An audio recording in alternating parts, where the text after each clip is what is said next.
करते हैं, जहाँ हम लोग इसमें कुछ डिस्कस करने वाले हैं, ठीक है?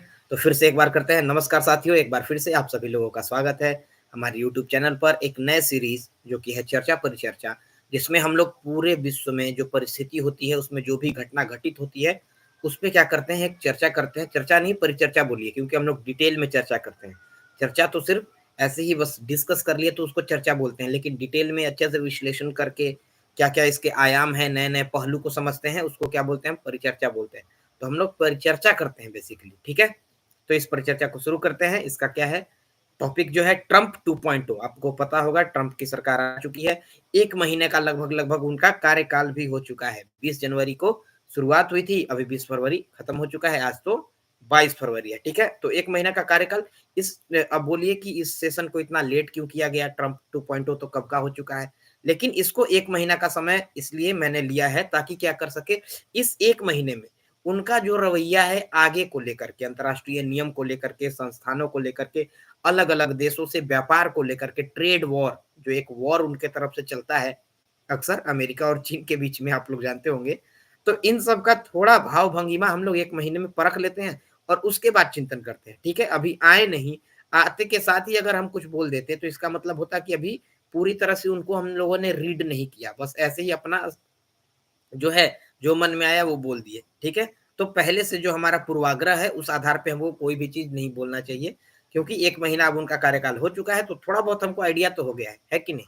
कि आखिर क्या करने वाले हैं वो, ठीक है? तो शुरू करते हैं इसी के साथ, इसको फटाफट सेशन को शुरू करते हैं, चलते हैं हम लोग। आज के जो सेशन है आज का, इसको शुरू किया जाता है। तो ट्रंप 2.0 है, ट्रंप 2.0 का मतलब समझ रहे हैं, ट्रंप की सरकार आई है, तो ट्रंप की सरकार आई है, तो इसी बात जो दूसरी बार, इससे पहले भी इनकी सरकार थी, ये ध्यान रखिएगा आप लोग, इससे पहले भी इनकी सरकार थी, कब थी? तो ये अभी 2025 में आए हैं, इससे पहले 2017 में भी थे ये, 2017 में थे और 17 के बाद 2021 तक थे। 2021 में इनकी हार हुई थी, हारे किससे थे? तो हारे थे, आप लोग ध्यान रखिएगा, 2021 से 25 तक जो रहे बीच में, जिनसे इनकी हार हुई, जो बाइडन जो बाइडन। अच्छा, याद होगा जब ये हारे थे चुनाव, तो उस समय कैपिटल हिल जो है, कैपिटल हिल पे पता आपने सुना होगा या देखा होगा कि कैपिटल हिल पे क्या हुआ था? बहुत लोग उसपे क्या कर रहे थे? बहुत लोग उसपे क्या है, बहुत लोग उसपे आक्रामक हो गए थे, है ना?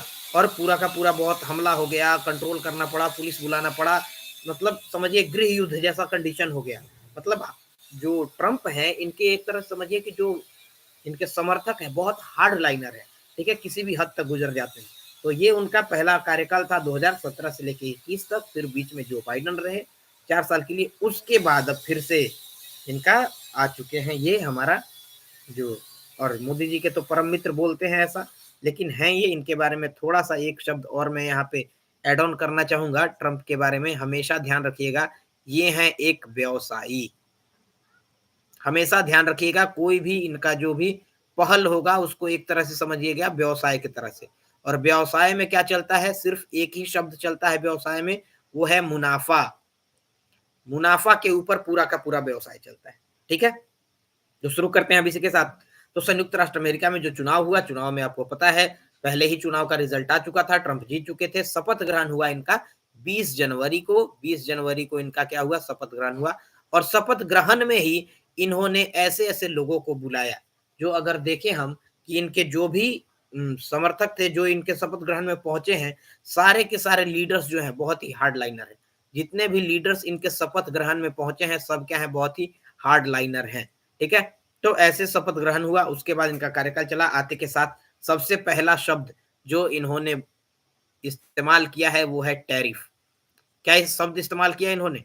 टैरिफ, कि मैं टैरिफ वॉर करूंगा भाई, जो मेरे ऊपर जैसा टैरिफ लगाएगा मैं उसके ऊपर ऐसा लगाऊंगा, ठीक है? इसको बोलते हैं रेसिप्रोकल टैरिफ। क्या बोलते हैं इसको? रेसिप्रोकल टैरिफ, ठीक है? तो इसमें क्या होता है, जैसे को तैसा, अगर भारत, इन्होंने यही बोला, क्लियरली बोला कि जो भी यूएसए से प्रोडक्ट जाता है, जो भी यूएसए से प्रोडक्ट जा रहा है, भारत उस पे क्या कर रहा है, इंडिया जो है उस पे 100% टैरिफ लगा रहा है, 100% टैरिफ लगा रहा है।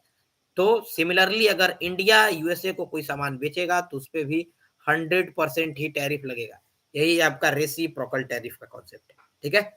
जैसा आप मेरे साथ व्यवहार करिएगा वैसा ही मैं करूंगा। क्यों? क्योंकि मैं क्या हूं? व्यवसायी हूं। ट्रंप क्या है? व्यवसायी हैं। इनको चाहिए मुनाफा। अब भारत क्या कर रहा था? टैरिफ लगा रहा था ज्यादा और खुद अपना सामान बेच रहा था सस्ता, है ना? भारत में अमेरिका का सामान महंगा हो जा रहा है, लेकिन अमेरिका में भारत का सामान सस्ता है। इस कारण भारत इस जो पूरे व्यापार है अमेरिका और भारत का, इसमें भारत क्या है? बहुत सारा सरप्लस इनकम जनरेट कर रहा था, मतलब बहुत सारा पैसा कमा रहा था। तो वही सबसे पहले इनकी नजर पड़ी, जो ट्रंप साहब है इनकी नजर पड़ी भारत पे कि भारत तो हमारे साथ बहुत बढ़िया व्यापार कर रहा है, लेकिन ये सरप्लस में रह रहा है हमेशा। लेकिन सिर्फ भारत ही इसके टारगेट पे नहीं है। टारगेट पे जो देश है, इनमें सबसे बड़ा देश तो है आपका मेक्सिको, क्योंकि अमेरिका की बहुत सारी जो ऑटोमोबाइल कंपनी है सारा मेक्सिको में जाके बैठा हुआ है। उसके बाद निशाने पे है कनाडा, टैरिफ के कारण। उसके बाद है आपका टैरिफ के कारण, टैरिफ मैं यहाँ पे लिख देता हूँ, आप लोग को ध्यान होगा। और तीसरा जो इनका चीर प्रतिद्वंदी है, जिसके साथ इनका कंपटीशन हमेशा होते रहता है, चाइना, चीन जो है। तो 3 देश तो इनका टारगेट पे था, ठीक है। तो कुछ बिंदु देख लेते हैं जिसपे इनका बात होना है। सबसे पहले अंतर्राष्ट्रीय स्तर पर कई प्रमुख संस्थान, मानदंड, प्राथमिकताओं जो भी है, उनको महत्वपूर्ण भूमिका यहाँ पे देखने के लिए मिलेगा। क्या क्या ऐसा फील्ड है जो पूरी तरह से प्रभावित होगा? तो सबसे पहला तो है पेरिस जलवायु समझौता। जो पेरिस क्लाइमेट का जो पूरा का पूरा समझौता हुआ था, एग्रीमेंट, उसमें से इन्होंने अपना हाथ खींच लिया कि नहीं, मैं अब इसमें क्लाइमेट के बारे में मुझे नहीं सोचना। मैं एक व्यापारी हूँ, मुझे मुनाफा के बारे में सोचना है, क्लाइमेट के बारे में नहीं सोचना है। दूसरा, इन्होंने विश्व व्यापार संगठन, इनके साथ भी अपना जो है संबंध बढ़िया नहीं रखा है। साथ ही साथ विश्व स्वास्थ्य संगठन जो था, डब्ल्यू एच ओ जो है विश्व स्वास्थ्य संगठन, वर्ल्ड हेल्थ ऑर्गेनाइजेशन, इसके साथ भी अपना जो है संबंध है उसको क्या कर लिया है? खराब कर लिया है। तो आते के साथ ही इन्होंने सिग्नल दे दिया है कि मैं किस किस फील्ड में काम करने वाला हूं।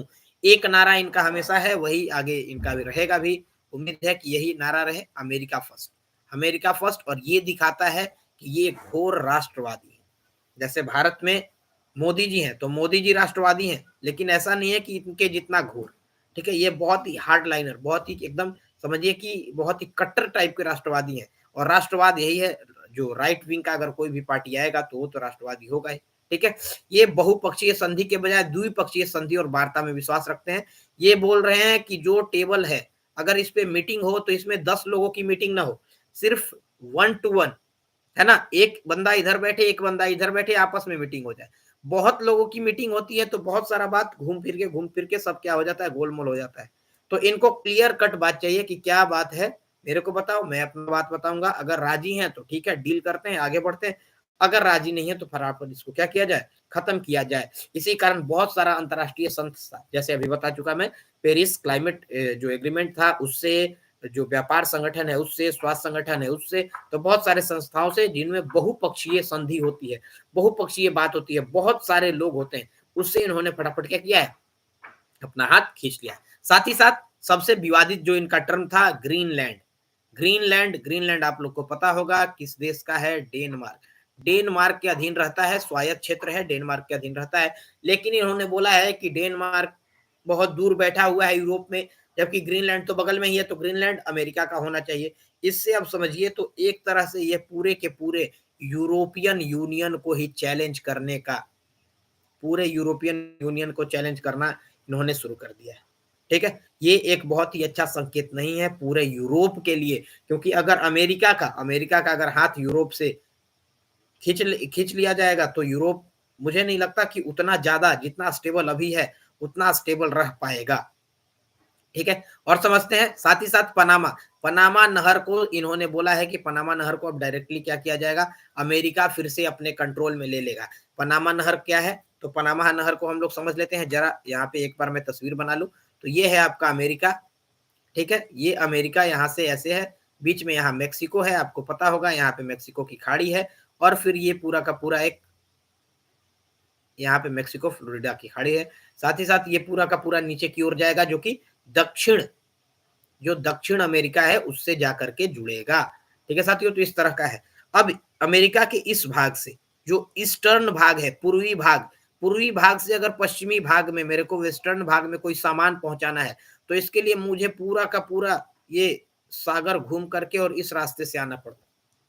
लेकिन अमेरिका ने क्या कहा कि अपने सामान को पहुंचाने के लिए यहाँ बीच से ही एक देश है पनामा, पनामा से ही नहर बना करके और यहाँ से पूरा का पूरा अपना सामान पहुंचा लेता है, जिससे क्या होता है ईंधन बचता है, समय बचता है, बहुत सारा इसमें ऊर्जा बचता है। लेकिन अब इस पनामा देश पे नजर पड़ गई किसकी? तो चीन की। किसकी नजर पड़ गई? आप लोगों को पता है, चीन। और चीन कैसा देश है? पहले कर्ज देता है, फिर बाद में कर्ज के जाल में फंसा लेता है। चीन तो इसमें माहिर है, महारत हासिल है उसको, ठीक है। और चीन का एक और प्रोजेक्ट चल रहा है, बहुत ही बड़ा प्रोजेक्ट, आप लोग को पता होगा, BRI प्रोजेक्ट, वो जो बेल्ट एंड रोड इनिशिएटिव का प्रोजेक्ट है, जिसके द्वारा क्या कर रहा है चीन कि हर जो विकासशील देश है उसमें बहुत सारा पैसा दे करके और उसको क्या कर रहा है अपने डेप ट्रैप में, है ना, जो कर्ज का जाल है उसमें फंसा के और फिर बाद में उस पूरे के पूरे देश पे अपना इन्फ्लुएंस बना रहा है, अपनी सेना पहुंचा रहा है, अपना जो इंटेलिजेंस है उसको पहुंचा रहा है, इस तरह से अपना नजर रख रहा है। तो यही पनामा में भी यही हाल करने वाला था चीन, लेकिन उससे पहले ही जैसे ही ट्रंप आए बोले कि देखो बहुत दिन पनामा तुमको हमने ही अपना नहर बनाया, तुमको दे दिया कि तुम इसको चलाओ, इससे पैसा कमाओ, लेकिन तुम तो उल्टे जाके चीन के गोद में बैठ रहे हो, तो अब ऐसा नहीं चलेगा, अब इसको फटाफट मैं क्या करूंगा, अपने ले लूंगा वापस। साथ ही साथ एक और बहुत ही विवादित बात, बहुत ही विवादित, ये तो जो है सबसे विवादित मुझे लगता है, सबसे विवादित बात है, कनाडा को 51 स्टेट, कनाडा को इन्होंने क्या बोला कि मैं कनाडा को 51वां राज्य का दर्जा देने वाला हूं। साथ ही साथ जो वहां ट्रूडो थे, ट्रूडो को बोल दिया गवर्नर ट्रूडो, ट्रूडो को क्या बोल दिया, ट्रूडो को बोल दिया गवर्नर ट्रूडो। अब यहाँ के जो ट्रूडो साहब थे, बहुत ही भारत के खिलाफ तो बहुत ही जहर उगल रहे थे। खालिस्तानियों का, जो कनाडा से उत्पन्न हुए खालिस्तानी उग्रवादी हैं, खालिस्तानी उग्रवादी ना बोले उनको, कनाडाई उग्रवादी बोले, क्योंकि कनाडा के हैं, तो मेनली कनाडाई आतंकवादी जो लोग हैं उनको तो ट्रूडो बहुत समर्थन कर रहे थे, खुद अपनी सरकार बचा नहीं पाए। ऊपर से जैसे ही ट्रंप साहब आए उन्होंने बोला कि अरे छोड़ो, अब तुम क्या है, ये देश तुम्हारा पहले ही हालत खराब है, चलो ऐसा करो तुम अपने देश को मेरे को सौंप दो और तुम वहां के गवर्नर बन जाओ। अब ऐसा इसको ऐसे समझिए, मान लीजिए कल को चीन बोले कि अरे मोदी जी आपसे देश नहीं संभल रहा है, ऐसा करिए, ये पूरा का पूरा भारत हमको दे दीजिए, भारत का प्रधानमंत्री कोई नहीं रहेगा, सीधे राष्ट्रपति हो जाएगा शी जिनपिंग, और आप क्या हो जाइए, भारत का एक मुख्यमंत्री बन जाइए। तो सोचिए हमारे अपने देश के लिए, हम एज ए नागरिक, हमको कितनी शर्म आएगी अगर कोई हमारे साथ ऐसा करे। और जबकि ट्रंप ने तो कई बार इसको खुलेआम बोल दिया। तो इससे एक पूरा का पूरा आपका ट्रंप का नजरिया दिखता है, जो कि क्या है, विस्तारवादी नजरिया है। ध्यान रखिएगा आप लोग, ये शब्द बहुत इस्तेमाल किया जाता है, विस्तारवादी नीति। विस्तारवादी नीति को ये क्या कर रहा है, समर्थन कर रहा है कि हम अपना एक्सपेंशन करेंगे, अगल बगल पूरे को क्या करेंगे, बढ़ाएंगे। साथ ही साथ इन्होंने क्या कहा, जो गल्फ ऑफ मैक्सिको था, अभी मैंने यहाँ पे मैक्सिको शहर बनाया था, आप लोगों ने देखा होगा, मैक्सिको देश यहाँ पे बनाया था, तो ये गल्फ ऑफ मैक्सिको है। इन्होंने बोला कि गल्फ ऑफ मैक्सिको क्यों इसका नाम रखा गया है, इसका नाम तो गल्फ ऑफ अमेरिका होना चाहिए। यहाँ पूरे के पूरे इस गल्फ का नाम इन्होंने क्या बोला कि इस गल्फ का नाम होना चाहिए गल्फ ऑफ अमेरिका। और गूगल मैप्स को देखिए, जो गूगल मैप्स एक बहुत बड़ी कंपनी है, गूगल मैप्स ने अब इसको शो करना भी शुरू कर दिया है। गूगल मैप्स पे अगर जाकर के आप सर्च करिएगा तो अब गल्फ ऑफ ये मैक्सिको नहीं रहा, अब ये क्या हो गया है, गल्फ ऑफ अमेरिका ही हो गया है।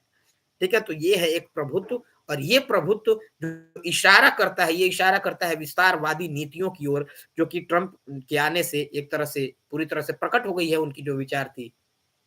आगे चलते हैं, आगे इसमें और डिस्कस कर लेते हैं। तो अमेरिका के कानूनविदों को भरोसा है कि अंतर्राष्ट्रीय कानून के मामले में जो भी इन्होंने बात की है उस पर लगाम लगा सकते हैं, और उनको बहुमत को देखते हुए आशंका भी होती है कि वे अपनी नीति को आगे बढ़ाने में कहीं सफल ना हो जाएं।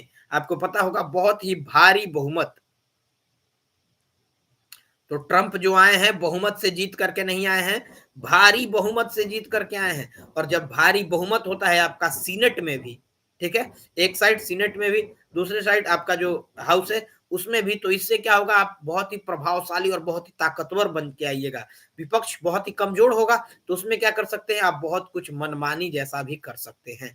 तो इसके कारण पूरी की पूरी, अगर मान लीजिए बहुत ही ये हार्ड लाइनर जो भी इनका विचारधारा है उसको ये लागू करते हैं, तो अंतर्राष्ट्रीय कानून व्यवस्था में समझ जाइए कि एक तरह से पूरा का पूरा हलचल मच जाएगा।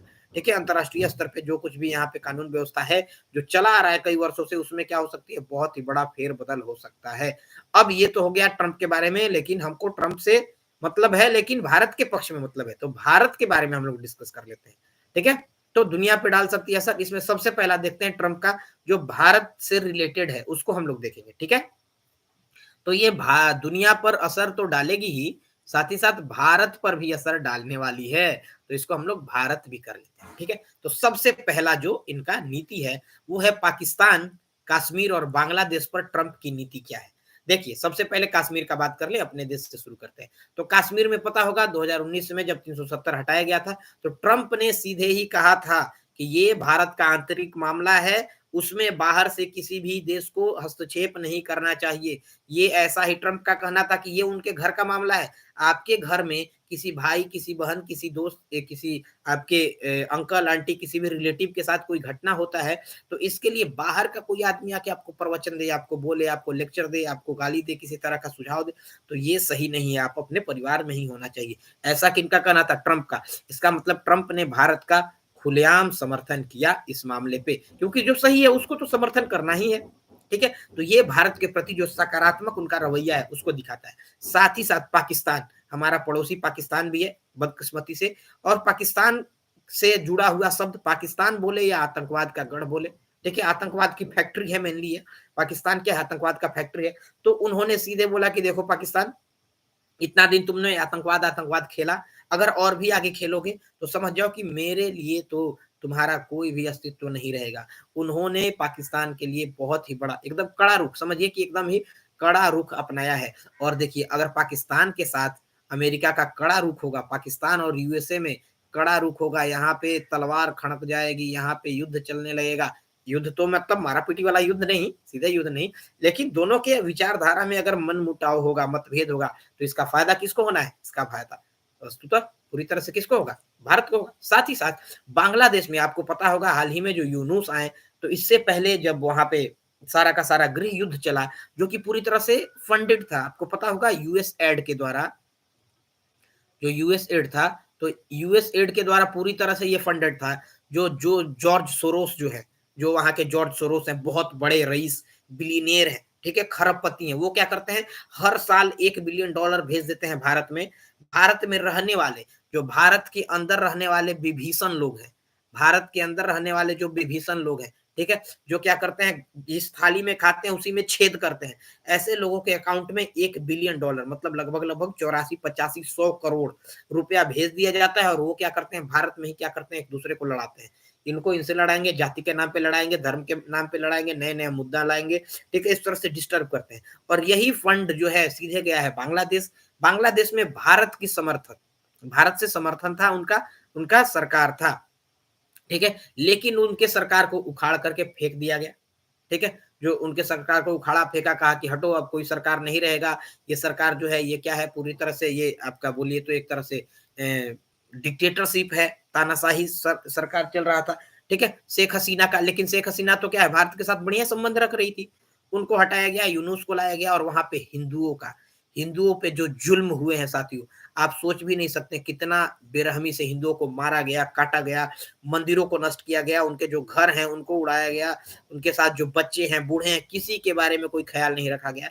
सबको एक ही तरीके से बस खत्म करने की जो पूरी की पूरी साजिश की गई थी, इसका भी ट्रंप ने क्या किया है, बहुत ही घोर निंदा की है। और कहा है कि मैं अगर आऊंगा तो हिंदुओं के साथ जो नाइंसाफी हो रहा है, इसको मैं तुरंत खत्म करूंगा। तो एक तरह से समझिए कि हिंदू समुदाय के लिए ये भी एक सकारात्मक संदेश है। और अगर हिंदू समुदाय के लिए सकारात्मक संदेश है, तो हिंदुओं के सबसे बड़े देश भारत के लिए भी क्या है, ये एक तरह का पॉजिटिव साइन ही है। तो ये भारत के लिए भी क्या दिखता है, हमको पॉजिटिव ही दिखता है। दूसरा हम लोग बात कर लेते हैं भारत अमेरिका के रक्षा संबंध। तो रक्षा संबंध में तो देखिए एक ही चीज मैं बताऊंगा, और ये है कि अमेरिका तो है पूरी तरह से भाई बिजनेसमैन। अमेरिका क्या है, बिजनेसमैन है। अमेरिका ने अपना जहाज बनाया, नाम है इसका F-35, आपको पता होगा F-35। अब F-35 लेने के लिए बार बार मोदी जी को मना रहा है। मोदी जी का अभी 2 दिन का दौरा हुआ, तो उसमें इन्होंने बोला, ट्रंप साहब ने कि ऐसा करिए, इतना सारा सामान आप लेते ही हैं, F-35 ले लीजिए। अब F-35 के साथ दिक्कत क्या है कि ये जो है ऐसा हाथी है जो बहुत कुछ खाता है, पता है। हाथी पालना क्या है, हमेशा महंगा पड़ता है। हाथी पालना हमेशा महंगा पड़ेगा। एक तो देखने में तो हाथी बहुत बड़ा दिखेगा, भव्य दिखेगा, लेकिन एक तो हाथी का स्पीड कम है, दूसरा क्या है, खर्चा बहुत है, मेंटेनेंस बहुत है। और यही सबसे बड़ा दिक्कत है F-35 का। यही सबसे बड़ा दिक्कत किसके साथ है? F-35। अब F-35 के साथ यही सबसे बड़ा समस्या है, बहुत ही ज़्यादा इसमें लागत आता है, इसको मेंटेनेंस करने में बहुत ही ज़्यादा मेहनत पड़ता है, बहुत पैसा खर्चा होता है। इसी कारण जो भी पहले का, और दूसरा इसी कारण अब कोशिश में तो है ट्रम्प साहब की किसी तरह से भारत को बेच दिया जाए, लेकिन भारत अब इसके दूसरे चीज़ को देख रहा है, दूसरा पक्ष सोच रहा है कि जो युद्ध अभी हाल ही में हुआ, रूस और यूक्रेन में, वहाँ आप लोगों ने देखा होगा कि तुर्की और ईरान के बनाए हुए ड्रोन का बहुत ही ज़्यादा इस्तेमाल किया गया। तो आखिर यहाँ भारत के भी जो रक्षाविद हैं उनको सोचने पे मजबूर हो गए कि हमें आखिर ये इतना बड़ा-बड़ा लड़ाकू विमान खरीदने का ज़रूरत है क्या? इसके जगह हम क्यों ना बहुत सारा ड्रोन खरीद लें, और ड्रोन भी बहुत एक नए तरीके की टेक्नोलॉजी के साथ मारक सिद्ध हो रहा है। तो अभी देखते हैं इस पे कैसा निर्णय होता है। मोदी जी ने तो कहा है कि हाँ, हम सोचेंगे, विचार करेंगे और शायद F-35 खरीद लें। लेकिन F-35 मुझे नहीं लगता कि उतना, मतलब भारत के पक्ष से, अमेरिका के पक्ष से तो बहुत फ़ायदा है, लेकिन भारत के पक्ष से उतना सही है, ये मुझे नहीं लगता है। दूसरा तीसरा इस पे पॉइंट देख लेते हैं, भारतीय एक्सपोर्ट पे जो टैरिफ का खतरा था, ये जो चेतावनी था उन्होंने आते के साथ दे दिया कि अगर भारत इम्पोर्ट ड्यूटी को कम नहीं करेगा, तो हम भी क्या करेंगे, एक्सपोर्ट पर शुल्क को बढ़ा देंगे। अगर तुम मेरे सामान को महँगा करोगे, तो मैं भी तुम्हारे सामान को महँगा कर दूँगा। अब इससे क्या होगा, महँगा करेंगे, तो भारत का सामान बिकना कम हो जाएगा। लेकिन इसी बीच देखना है कि भारत का 2024 में लगभग 118 अरब डॉलर का बिज़नेस हुआ है, ठीक है? जिसमें से भारत ने क्या किया है, 77 अरब डॉलर एक्सपोर्ट किया है। मतलब समझिए कि बहुत ज़्यादा फ़ायदा हुआ, मतलब 30-35 बिलियन अरब डॉलर तो भारत आराम से कमा लिया, ठीक है? लेकिन जैसे ही अब क्या करें, टैरिफ बढ़ेगा तो भारतीय उत्पाद की प्रतिस्पर्धा कम हो सकती है, ये दिक्कत पड़ सकता है। ब्रिक्स देश, जो ब्रिक्स आपको पता होगा, ब्रिक्स लिख देता हूँ मैं यहाँ पे, BRICS, ठीक है? तो ब्रिक्स स्टार्टिंग में ब्रिक्स ही था, लेकिन अब तो इसमें 10 कंट्री हो गए, ठीक है? कंट्री बढ़ते जा रहा है धीरे-धीरे। तो ब्रिक्स के साथ क्या-क्या है, ब्राज़ील है, रसिया है, इंडिया है, चाइना है, और फिर यहाँ पे आपका साउथ अफ्रीका। तो इसके साथ दिक्कत क्या है कि ये रूस के साथ जैसे ही भारत का नाम जुड़ता है, तो यूएसए जो है तिलमिला उठता है। यूएसए से क्या होगा, तिलमिला उठेगा, कहेगा अरे नहीं, नहीं, नहीं, रूस का समर्थन मत करो, रूस का समर्थन मत करो। अब यहाँ पे पूरा का पूरा रूस यूक्रेन का इतना बहुत लंबे समय तक वॉर चला, लेकिन भारत ने कभी भी ऐसा नहीं बोला कि रूस की गलती है, क्योंकि गलती है ही नहीं। देखिए, आपको ये समझिए, सपोज़ मान लीजिए ये आपका घर है, ये आपका घर है, और कोई दुश्मन आपका यहाँ पे, मान लीजिए ये आपका घर है ए, और ये आपका पड़ोसी है, और सी कोई आपका क्या है, दुश्मन है। अगर बी क्या करे, इस सी को अपने घर में लाके रख ले, कोई दिक्कत नहीं, ला के रख लिया। लेकिन अगर बी क्या कहे कि सी ऐसा करो, तुम अपना जितना हथियार है वो सब भी लाके मेरे पास ही रख दो। तो इससे क्या होगा, आपको परेशानी होगी कि नहीं? आपका दुश्मन इतने दूर से आकर के आपके घर के पास, आपके दीवार के पास आके, आपके चहारदीवारी पे आके खड़ा हो जाएगा, और अपना जो भी है अस्त्र-वस्त्र, गोला-बारूद दिखाएगा, तो आपको परेशानी होगी कि नहीं? सेम यही परेशानी थी। यहाँ का नाटो, जो नाटो है पूरा का पूरा, नॉर्थ अटलांटिक ट्रीटी ऑर्गेनाइजेशन, जो पूरा का पूरा युद्ध लड़ने वाला जो आर्मी का विंग है इन पूरे यूरोपियन यूनियन और अमेरिका का, ये पूरी तरह से यूक्रेन में आ रहा है। अब यूक्रेन अगर नाटो का हिस्सा होगा, तो अपने सिर पे ही बंदूक रखवाने वाला बात हो गया, सिर पे ही दुश्मन खड़ा हो गया। तो इस कारण रूस ने अपने देश की सुरक्षा के लिए क्या किया, ये पूरा बहुत बड़ा स्टेप लिया है। अब इसमें युद्ध हो रहा है, युद्ध में सोचा था उन लोगों ने कि रूस पूरी तरह से खत्म हो जाएगा, लेकिन रूस ने क्या किया, बहुत सारा तेल बेचा, और इसकी अर्थव्यवस्था को चला रहा है कौन, भारत और चीन, यहाँ से सामान खरीद के, ठीक है? चौथा पॉइंट जो है, जो अभी अभी करंट में ये न्यूज में चल रहा है कि अवैध अप्रवासियों के खिलाफ सख्ती है, भर भर के अमृतसर एयरपोर्ट पे उतर रहे हैं लोग। अमृतसर में तो उतर ही रहे, साथ ही साथ ध्यान रखिएगा, खबर है कल की, पनामा देश में भी कुछ लोगों को भेजा गया है, ठीक है? जो भारत के हैं, पनामा के थ्रू आए हैं, वहाँ कुछ लोगों को जो अप्रवासी हैं, जो कि डंकी मार के चले गए। डंकी मार के, फिल्म आप लोग देखे होंगे, डंकी फिल्म जानते ही होंगे, पता नहीं शायद शाहरुख खान है या कोई ऐसी एक्टर है। तो ये डंकी मार के गलत तरीके से अमेरिका में रहने के लिए, अमेरिका में फ़ायदा उठाने के लिए चले गए। तो ऐसे लोगों को क्या कर रहा है, भेज रहा है, जिसमें कि पिछले साल लगभग 97,000, देखिए बहुत बड़ी संख्या है, 97,000 भारतीयों को अवैध रूप से सीमा पार करते समय पकड़ा गया था। अब बताइए, इतना बड़ा क्या है, आप किसी दूसरे के घर में बिना परमिशन के घुस जा रहे हैं, वहाँ उनका सामान इस्तेमाल कर रहे हैं, उनका सेवा ले रहे हैं, तो ये तो देश के लिए भी शर्म की बात है, और ऐसा व्यवस्था नहीं करना चाहिए। और इस पे भारत के सरकार को भी सोचना चाहिए, जो मोदी जी का सरकार है, दुनिया में विश्व गुरु बन रहा है, अपने घर का आदमी बच्चा को और आदमी को नहीं संभाल पा रहा। तो ये तो मोदी जी की किरकिरी है, हमारे देश के लिए भी क्या है, किरकिरी है। लेकिन ऐसे जाने वाले जो लोग हैं, जो 50-60 लाख रुपया लगा करके गलत तरीके से अमेरिका में जाते हैं, बस इसलिए कि अमेरिका में जाऊंगा और सब कुछ बढ़िया हो जाएगा, ये सोच करके जाते हैं। ऐसे लोगों को भी एक बार सोचना चाहिए कि क्या हमारा देश भारत इतना भी बेकार है, रहने लायक इतना भी यहाँ व्यवस्था नहीं है, ठीक है? दूसरा देखिए मेक्सिको बॉर्डर पे तो जो दिक्कत है वो है ही, लगभग 41,770 भारतीय यूएस मेक्सिको बॉर्डर पार करते गिरफ्तार हुए हैं। ट्रंप जो भी है इस पे और जटिल बना सकते हैं। तो यही पूरा का पूरा सिस्टम समझिए, यहाँ पे अमेरिका है, अमेरिका में 2 देश हैं। यहाँ पूरा का पूरा सिस्टम बता देता हूँ। बीच में आपका क्या है, ये है यूएसए, एक साइड है आपका कनाडा, एक साइड क्या है कनाडा और दूसरे साइड है मेक्सिको, ठीक है? तो क्या करते हैं भारत के लोग, पहले कनाडा जाते हैं या फिर मेक्सिको जाते हैं और फिर यहाँ से दोनों दिशाओं से घुस जाते हैं यूएसए में। यूएसए में गए, जाकर के अपना पासपोर्ट फाड़ के फेंक देते हैं, जिससे पता चलता है कि उस देश के हैं ही नहीं।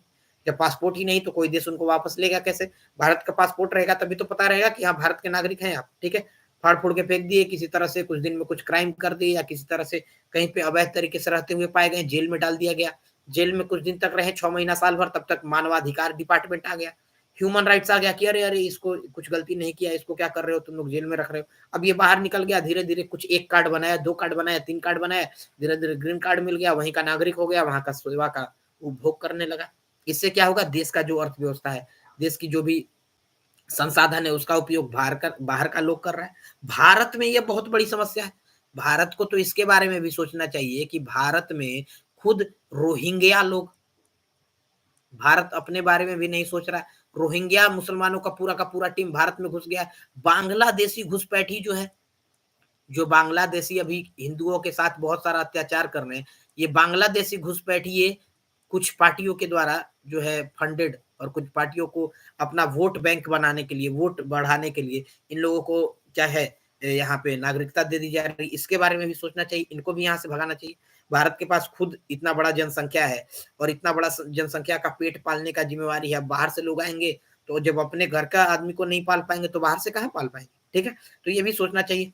आगे देख लेते हैं हम लोग, नेक्स्ट पॉइंट पर डिस्कस कर लेते हैं H1B वीजा और भारतीय छात्रों पर प्रभाव। देखिए H1B वीजा क्या है, तो H1B वीजा समझिए, अमेरिका जो है अपने यहाँ लोगों को आने के लिए और वहां रह के कार्य करने के लिए या पढ़ाई करने के लिए H1B वीजा देता है, ठीक है? तो इसको उसने बोला है कि हम क्या करेंगे, इसको और सख्त करेंगे और इसको हार्ड करेंगे, टाइट करेंगे, ताकि क्या हो, जो अस्वीकृति है, मतलब कि रिजेक्शन है, वो बढ़ जाए।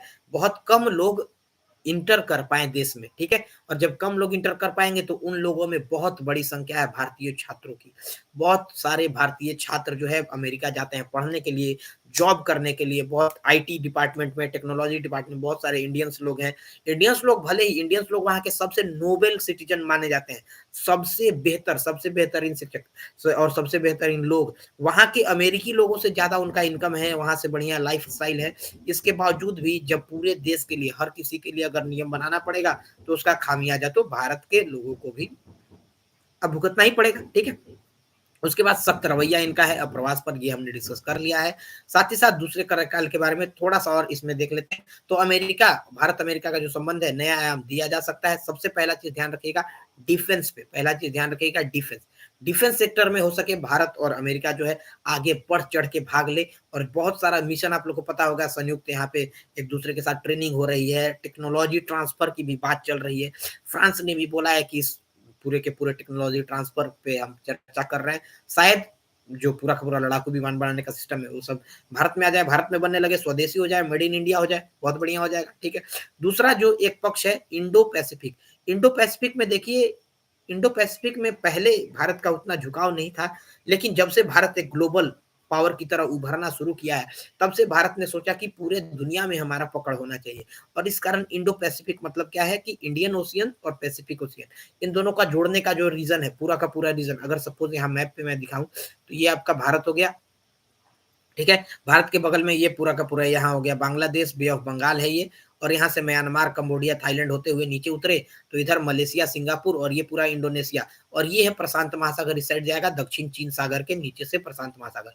तो इस पूरे एरिया में प्रभुत्व बनाना जरूरी है, नहीं बनाएगा तो कल को चीन अपना प्रभुत्व जिस तेजी के साथ बढ़ा रहा है, तो हो सकता है कि चीन तुरंत हिंद महासागर में भी अपना दावा ठोकने लगे। तो इस कारण हिंद महासागर में पहले वो दावा ठोके, इससे पहले हम लोग पैसिफिक ओशियन या दक्षिण चीन सागर उधर जाके दावा ठोक दे, पहले बोला ही जाता है फर्स्ट मूवर एडवांटेज।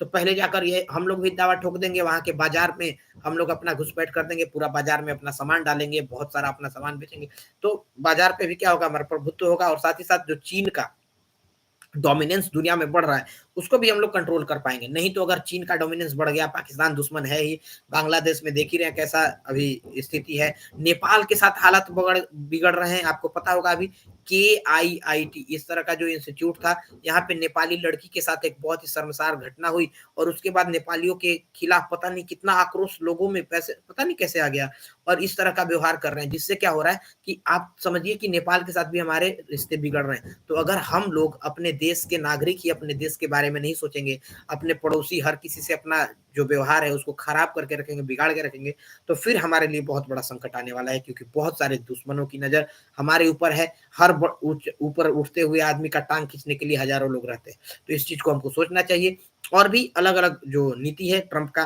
ट्रंप देखिए मोदी जी के तो समर्थक हैं, मोदी जी को थोड़ा सपोर्ट करते हैं, लेकिन समझिए ट्रंप इस बार आए हैं पूरी तरह से बिज़नेसमैन बन के। तो ये चीज़ आप लोगों को ध्यान रखना होगा, ऐसा नहीं है कि ट्रंप हैं जी तो सब चीज़ ठीक हो जाएगा, बिज़नेसमैन भी हैं, बिज़नेसमैन के बारे में सोचना है। लगभग-लगभग 10 बिलियन डॉलर का उनका 10 बिलियन डॉलर का उनका पूरा का पूरा नेटवर्थ है। तो बहुत बड़े खरबपति हैं, ठीक है? तो बिज़नेस के बारे में ज़्यादा सोचते हैं। अब देखते हैं आगे इसमें जिस तरह से आगे समझिए कि अगर नया कुछ घटता है या नया कुछ इसमें प्रोग्रेस होता है, तो उसके बारे में हम लोग अपडेट करते रहेंगे। बाकी अभी तक का जो देख कर के लगता है भारत के लिए बेहतर ही रहने वाला है, आगे का इनका कार्यकाल, ठीक है? और बाकी जैसा इसमें प्रोग्रेस होगा, नया-नया सूचना आएगा तो उसको हम लोग डिस्कस करेंगे एक अगले सेशन के, ठीक है? तो हो सकता है कि इस सेशन से आप लोगों को कुछ जानने के लिए मिला हो, सीखने के लिए मिला हो, एक नए आयाम के तौर पे हमने देखा हो कि क्या-क्या पहलू है, ट्रंप 2.0 का भारत के संदर्भ में क्या पहलू है और विश्व के संदर्भ में क्या पहलू है। और विश्व के संदर्भ में समझिए तो इनडायरेक्टली भारत के संदर्भ में भी क्योंकि जो पॉलिसी बाकी लोगों के लिए है, वही भारत के लिए है। हाँ, कुछ रियायत हो सकती है, तो उसपे हम लोग चर्चा कर चुके हैं। आगे भी अगर इसमें कुछ प्रोग्रेस होगा तो उसपे हम लोग चर्चा करेंगे। जाते-जाते एक गुजारिश है, वीडियो को लाइक कर दीजिए, मित्रों के साथ शेयर कर दीजिए और सब्सक्राइब करना ना भूलें। सब्सक्राइब के लिए सुबह मैंने बताया था करंट अफेयर सीरीज़ में 77% लोग वीडियो देख रहे हैं, सब्सक्राइब नहीं कर रहे हैं। सब्सक्राइब कर दीजिए और बेल आइकन दबा दीजिए, जो घंटी रहता है, घंटी को दबा दीजिए। घंटी दबा दीजिएगा तो जो भी सूचना होगा फटाफट आप तक पहुँच जाएगा और आप हमसे जुड़ जाइएगा, ठीक है? और आप लोगों से उम्मीद करता हूँ स्वस्थ रहें, मस्त रहें। इसी तरह से आगे आप लोग पढ़ाई-लिखाई करते रहें और नया सेशन जो भी इसके बाद प्रोग्रेस होगा वो आएगा, उसके जुड़े रहने के लिए सब्सक्राइब करना ना भूलें। ठीक है? इसी के साथ जय हिंद, जय भारत।